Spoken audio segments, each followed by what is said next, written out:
আমরা আমাদের আগামী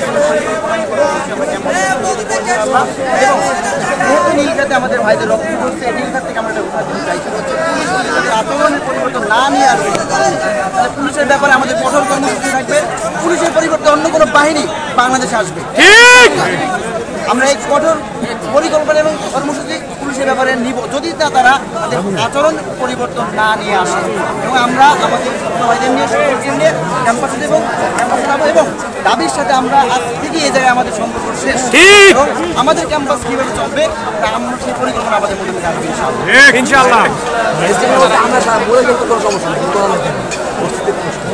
কিন্তু এখন চিন্তা করছিল সবার সমস্যার সাথে আমাদের সাংবাদিক সম্মেলনগুলো